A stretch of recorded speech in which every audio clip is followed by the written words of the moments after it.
Yes, I have one for you today. Can you guess the film from this frame just here? I think that most people probably won't. This is going to be my analysis of some of the lighting, not all of the lighting, in Pulp Fiction. Now, Pulp Fiction is an iconic film. It's a film which I remember watching when I was too young to watch it. I got in trouble. I was at a friend's house. We watched it. And the thing which hit me about it was that it was just so different from any films that I had seen up until that point. And the music just jumped right out. Now, people have done whole video essays on Quentin Tarantino's writing style, the way he directs, the music that he chooses. I'm not really going to deal with any of that. It just did make an impact on me in my formative years when I was getting into what kind of films I liked and that kind of thing. So it holds a special place for me. All of that said, I am going to be quite brutal with this because looking at the film, and we can rewind a bit actually and look at Reservoir Dogs as well. These two films are very indie in their execution.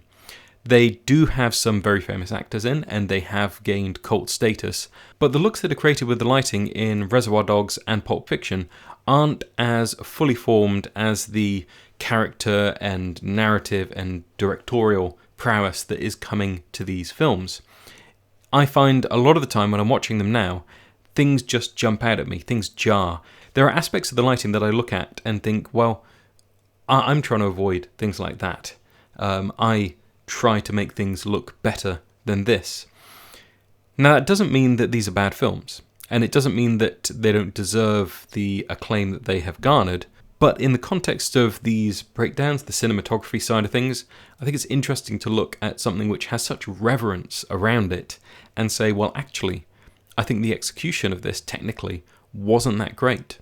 And this isn't me looking at a film and saying, well, it's not as good as it could be now necessarily, because if we look at other films from the same era, True Romance was a film which Quentin Tarantino was heavily involved with.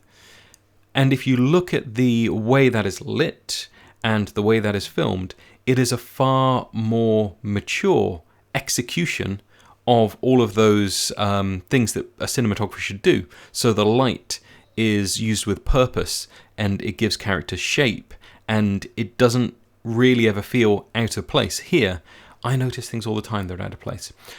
So it is possible to do this well at this time, but their budget was super thin, and all of the budget did go on other things like getting the right actors and getting the rights to the music and all those other elements that go into making the film. So perhaps this is unfair, I don't know. Let's dive in. Now, right off the bat, we have a relatively minor character. We've got the waitress, and just call out a couple of things on her. We have an okay-ish light, there's a lot of this side of her face in shot and not so much of this. Personally, I would prefer it if we had more of this to camera and less of this to camera, but, it's a throwaway shot, throwaway character. We do have this in the background, and I'm going to call that right away and say they just had a light in the background. I'm guessing they would have been on HMIs for this, so say that is a Joker or something equivalent to an M18. Maybe that's a Joker, let's say 800 or maybe 1600 watt. Possibly could be a Fresnel, but it seems to be spreading pretty wide. In any event, they've got some kind of light source booking up into the ceiling here. There isn't really a motivation for it, but I can totally see why they've done it. It's to give her an edge, cut her out a little bit, and give some light in the deep background, perhaps on some of the other shots. Maybe this is just a hangover from the wides that they do later on. But I don't have a problem with that, that's fine. What I do have a problem with is perhaps more of this flat side to camera. Let's not spend too long on this though. On to the next. Right, on to our first main character. We have Honeybunny just here, and you can see the light coming in. So we have just here on the banquette, or is it just a bench? Who knows? And that carries on across. She's got hard light raking all the way across the side of her face, just there. We are getting a lot of this flat side to camera, and then the more interesting downside is away from camera just there.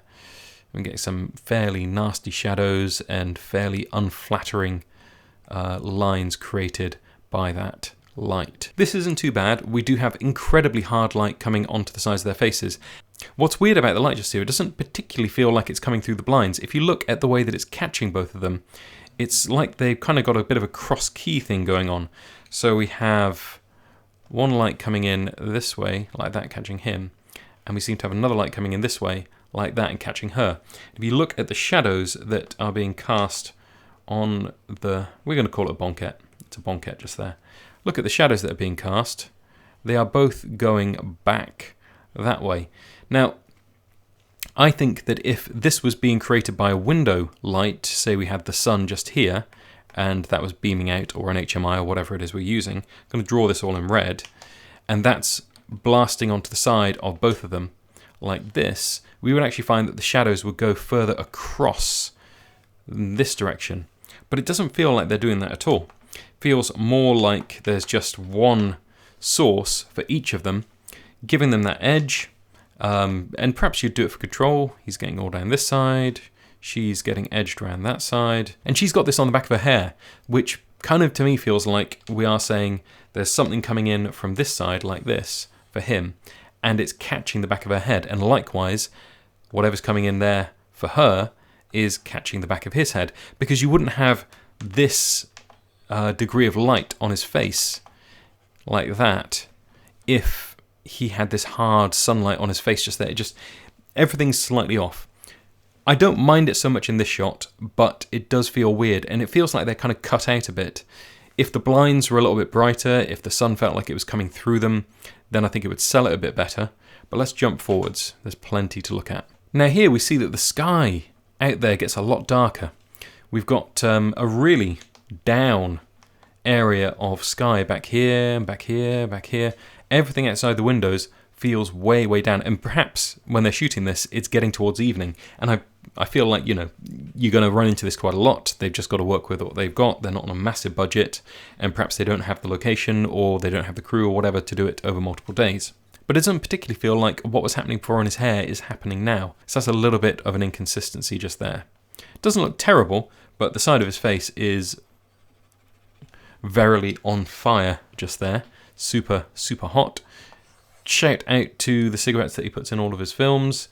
Nice little thing going on there. And then back here we do have something weird going on. There's just a HMI, something booked into these so that they light up a little bit.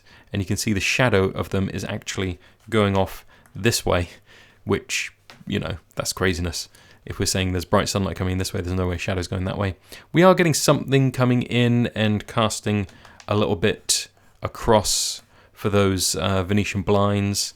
Think about this logically, that's another reason with those Venetian blind shadows in the background, there are no Venetian blind shadows on him or Honeybunny, so that instantly tells you the light is not coming through those blinds because we would have lines across them. So there you go, we've solved it.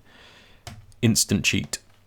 I quite like the way this is working on our face now. It's nicer from this angle, but we do still have these shadows of the Venetian blind just there, but then nothing on the side of her face. We should have shadowing all down the side of her face and her arm and over the table and everything. If it's catching just there, it would be catching all of this, and it's not, which means there is something just here and it is beaming onto her. And if we look at the way that she's lit with this, it almost feels like, and if we look at the way this is working, there are shadows all the way across here as well. They're very down in level, and it doesn't feel like there's her shadow coming across anymore. That said, we do have a decent amount of definition of her outline, which is cool, and she sits nice in the frame. We got cool framing going on with him just here in the foreground. I like that he's down on this side. Maybe he could be further down, but that's all right. And then we got some interest in the back. We've got all the other banquettes going off. This guy catching some flat light back there, and it does feel like the sun is catching whatever's going on in the back just here, so that seems relatively consistent with what we can see actually, although I don't think this is natural sunlight at all. Again, it feels like a very hard light on her. It doesn't feel like we're particularly softening things up, but we are getting a little bit more detail in her skin, and it's not massively overexposed.